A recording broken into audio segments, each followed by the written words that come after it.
नमस्कार। पॉलिटिकल पंचायत देख रहे हैं आप, आपके साथ मैं हूं हिंगलाज दान। लोकसभा के चुनावी रण में आज बात हरियाणा की सिरसा लोकसभा सीट की कि आखिरी जो 5 प्रत्याशी चुनावी मैदान में है हरियाणा के, बीजेपी के अशोक तंवर हो या कांग्रेस की कुमारी शैलजा हो, इंडियन नेशनल लोकदल के संदीप लोड, जेजेपी के रमेश खटक और बसपा के लीलू राम आशा खेड़ा, इन प्रत्याशियों के बीच में जो चुनावी रण सजा है वहां पर समीकरण किस तरह के हैं, वहां की स्थितियां किस तरह की, और इस बार सिरसा लोकसभा सीट से चुनाव कौन जीत सकता है, हम इस बारे में डिटेल में बातचीत करें। उससे पहले जो दर्शक सिरसा लोकसभा क्षेत्र से जुड़े हुए हैं वो नीचे कमेंट बॉक्स में राय जरूर दें कि सिरसा के समीकरण इस बार क्या है और कौन जीतता हुआ दिख रहा है। सिरसा में जो मुख्य मुकाबला है वो कांग्रेस के 2 पूर्व प्रदेश अध्यक्षों के बीच में है। एक कुमारी शैलजा जो 1991 और 1996 में यहां पर सांसद रह चुकी है, उसके बाद में हालांकि 98 की हार के बाद वो अंबाला शिफ्ट हो गई थी और अब वापस सिरसा वापसी की है। तो दूसरे अशोक तंवर जो यहां से पहले सांसद भी रहे हैं, फिर कांग्रेस के प्रदेश अध्यक्ष रहे हैं, फिर कांग्रेस छोड़कर आम आदमी पार्टी में चले गए थे। हाल ही में वो आम आदमी पार्टी के जो कैंपेन कमेटी है उसके हेड थे और जनवरी के अंदर वो बीजेपी में आ गए और बीजेपी की ओर से इस बार सिरसा लोकसभा क्षेत्र से वो प्रत्याशी है। 2019 के लोकसभा चुनावों को देखें या फिर हिस्ट्री पर नजर डालें तो कांग्रेस के लिए ये सीट कुछ यूं समझिए कि हरियाणा जब 1966-67 में बना और उसके बाद जो 67 वाले इलेक्शन थे तो 1967, 1971, 1980 और 1984 ये चारों चुनाव यहां से कुमारी शैलजा के पिता जो दलबीर सिंह थे वो यहां से चुनाव जीते थे। 2014 में इंडियन नेशनल लोकदल के पास में ये सीट थी जब वो बीजेपी के साथ में अलायंस में थी और 2019 में बीजेपी की सुनीता दुग्गल यहां से चुनाव जीती। तो 2019 के अगर चुनाव परिणाम वोटिंग को अगर देखेंगे तो यहां पर बीजेपी की सुनीता दुग्गल को 52.13% वोट मिले थे, 7,14,351।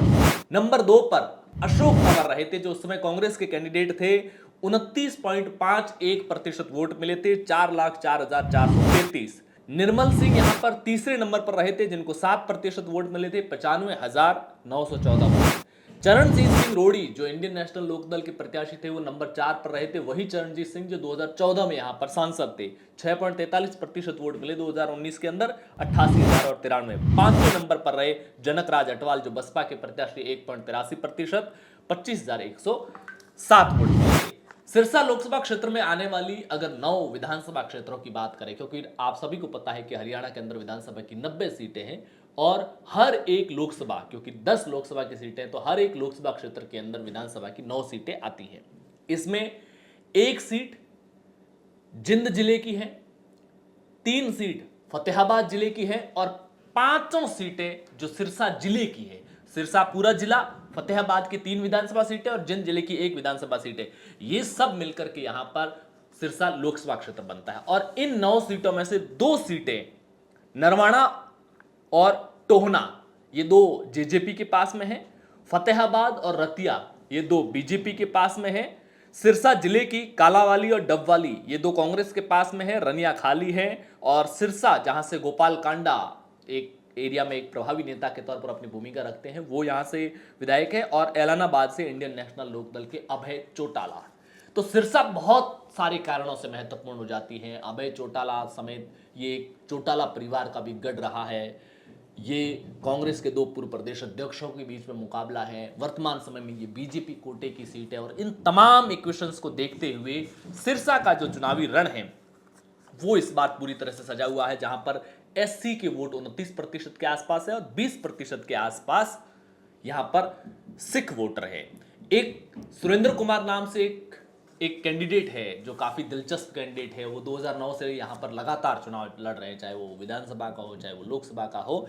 इस बार वो फिर से चुनावी मैदान में है और इनका रिकॉर्ड यह है कि इनकी हर बार जमानत जब्त होती है, लेकिन लोकतंत्र के इस महापर्व में भूमिका निभाते हुए लोकतंत्र की इस खूबसूरती का सबसे बेहतर तस्वीर है कि वो इसमें पार्टिसिपेट हर बार करते रह रहे हैं।